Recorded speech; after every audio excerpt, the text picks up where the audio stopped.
Hello साथीहरू, हजुरहरू सम्पूर्णलाई स्वागत छ फेरि पनि अर्को नयाँ भिडियोमा।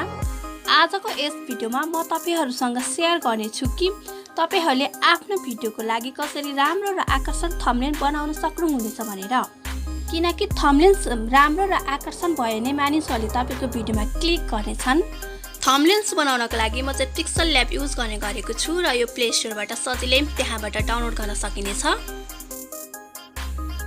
सो भिडियो सुरु गर्नुभन्दा अगाडि हजुरहरूले मेरो च्यानललाई अहिलेसम्म पनि सब्स्क्राइब गर्नुभएको छैन भने अहिले नै सब्स्क्राइब गर्नुहोस् र बेल आइकनमा क्लिक गर्नुहोस्। ओके, म आफ्नो मोबाइलको स्क्रिनमा गइसकेको छु र मैले पिक्सल ल्याब ओपन गरेँ र तपाईहरुले यहाँ यस्तो देख्नुहुन्छ। त्यसलाई डिलिट गरिदिनुहोस् र त्यसपछि तपाईहरुले यहाँ 3 डटलाई क्लिक गर्नुहोस् र इमेज साइजमा क्लिक गर्नुहोस् र त्यसपछि कस्टममा क्लिक गर्नुहोस् र त्यसपछि त्यहाँनिर युट्युब थम्बनेलमा क्लिक गर्नुहोस् र ओके गरिदिनुहोस्। यहाँनिर धेरै थरीको ब्याकग्राउन्डहरु चेन्ज गर्न मिल्छन् जस्तै हेर्न सक्नुहुनेछ र त्यसपछि यहाँनिर कलरहरु पनि चेन्ज गर्न मिल्छ र कलरहरु तपाईहरुलाई कुन चाहिँ कलर मन पर्छ त्यसलाई राख्नुहोस् र त्यसपछि यहाँनिर म ब्ल्याक कलर चुज गर्छु। टपमा त्यहाँ प्लसको साइन देखाइरहेको छ, त्यहाँ क्लिक गर्नुहोस् र फ्रम ग्यालरीमा टच गर्नुहोस् र त्यसपछि त्यहाँनिर कुनै फोटोहरु चुज गरेर राख्न सक्नुहुनेछ र राइटको चिन्हमा क्लिक गर्नुहोस् र त्यसपछि तपाईहरुले यहाँ यसको साइज मिलाएर राख्नुहोस् र बिस्तारै बिस्तारै यसको शेप मिलाउनुहोस् र त्यसपछि एडिट भन्ने अप्सनमा क्लिक गर्नुहोस् र त्यहाँनिर तपाईले कस्तो टाइपको भिडियो बनाउँदै हुनुहुन्छ त्यस्तै टाइपको त्यहाँ नाम लेख्नुहोस् र त्यसपछि म यहाँनिर लेख्दै छु हाउ टु मेक। ओकेमा क्लिक गर्नुहोस् र त्यसपछि तपाईहरुले यहाँ यसको सबै साइजहरु बनाउन सक्नुहुनेछ। म यसको साइज यहाँबाट मिलाउन गइरहेको छु र यसको साइज मैले यति नै ठुलो बनाएँ र त्यसपछि म यहाँनिर तपाईहरुलाई यसको कलर चेन्ज गरेर देखाउन गइरहेको छु र कलर यहाँ धेरै प्रकारको कलरहरु हुन्छन् हेर्न सक्नुहुनेछ र तपाईलाई कस्तो कलर मन पर्छ त्यसलाई चुज गर्नुहोस् र म यहाँनिर यही कलर राख्ने छु।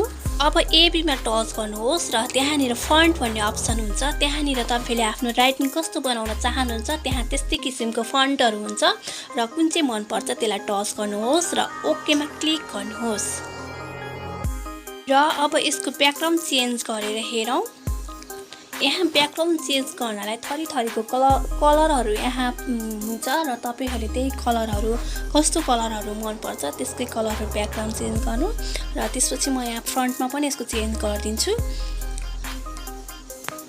र राइटमा क्लिक गर्नुहोस् र त्यसपछि म यहाँनिर यसको साइजलाई हल्का ठुलो बनाइदिन्छु र हजुरहरूले पनि यसरी नै गर्न सक्नुहुनेछ र त्यसपछि राइटमा क्लिक गरिदिन्छु र साइडमा स्ट्रोक भन्ने अप्सन छ त्यहाँनिर टच गरौँ र त्यसपछि यहाँ इनेबल गरौँ र तपाईहरुलाई कुन चाहिँ कलर यहाँनिर राख्न मन लागेको छ त्यही कलरहरु हजुरहरूले पनि राख्न सक्नुहुनेछ र मैले यहाँ इन्टु गर्दै र त्यसपछि यहाँ स्याडो भन्ने अप्सन हुन्छ त्यहाँ इनेबल गर्नुस् र त्यसपछि तपाईहरुले यहाँ कुन चाहिँ कलर मन पर्छ त्यसलाई टच गर्नुहोस् र मैले यहाँ कुनै पनि कलर राखिन।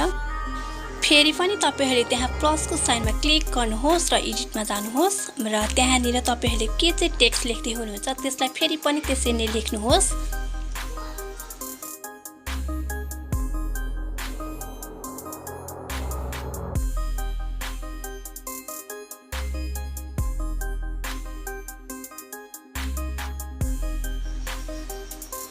एचडी थम्बनेल्स ओके गरौँ अनि त्यसपछि यसको साइजमा एकता राखिदिनुहोस्। अब हामी यसको ब्याकग्राउन्ड चेन्ज गरेर हेरौँ र ब्याकग्राउन्डमा क्लिक गर्नुहोस् र इनेबल गर्नुहोस्। त्यसपछि यहाँ कलर चुज गर्नुहोस् र क्लिक गर्नुहोस् र एबीमा टच गर्नुहोस् र यहाँ फेरि पनि कस्तो टाइपको राइटिङ राख्न मन लाग्छ त्यसलाई टच गर्नुहोस् र ओके गर्नुहोस्।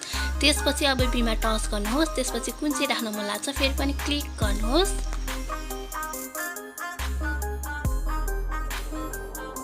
अब एचडी थम्बनेलको साइज अलिकति ठुलो पारौँ, साइजमा जानुहोस् र त्यहाँ साइज बढाउनुहोस् र क्लिक गर्नुहोस्। फेरि पनि हामी यहाँनिर ब्याकग्राउन्डमा जान्छौँ र ब्याकग्राउन्डमा यहाँ धेरै किसिमका स्टाइलहरु बनाउन सकिन्छ जस्तै कि यसलाई यस्तो गर्न पनि मिल्यो र तल लान पनि मिल्छ, माथि लान पनि मिल्छ र साइडमा राखेर हटाउन पनि मिल्छ। त्यस्तै गरी यसको शेप पनि यहाँबाट बनाउन मिल्छ। ओके, तपाईहरुलाई जुन चाहिँ साइजमा राख्न मन लागेको छ त्यसलाई माथि लैजानुहोस् र त्यहाँ क्लिक गर्नुहोस् र फेरि पनि हामी यसको साइज यहाँनिर मिलाऊँ।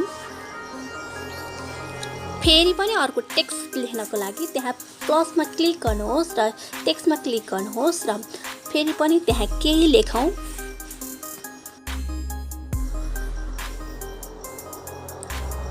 अन मोबाइल, त्यसपछि त्यहाँ ओके गरिदिनुहोस् र यसको सेपमा ल्याएर राख्नुहोस् र त्यसपछि हामी फेरि यता जानेछौँ। हामी अब एबीमा क्लिक गरौँ र त्यसपछि हामी यसको फ्रन्टहरू चुज गरौँ र त्यसलाई पनि ओके गरिदिउँ र अब हामी यसको साइजलाई क्लिक गरौँ र त्यसपछि त्यहाँ ओके गरिदिनुहोस्। ओके, यति गरेपछि हाम्रो थम्बनेल्स रेडी भइसकेको छ र अब हामी यसलाई ग्यालरीमा सेभ गर्नेछौँ। त्यसको लागि सेयर बटनमा टच गर्नुहोस् र त्यहाँनिर सेभ टु ग्यालरी भन्ने अप्सन आउँछ, त्यहाँनिर टच गर्नुहोस् र यो ग्यालरीमा सेभ भइहाल्छ। अब हामी सेभ गरेको फोटोलाई ग्यालरीमा गएर हेरौँ। ओके, हाम्रो थम्बनेल्स रेडी भइसकेको छ। यदि हजुरहरूलाई यो भिडियो मन परेको छ भने कृपया एउटा लाइक र कमेन्ट छोड्नुहोला।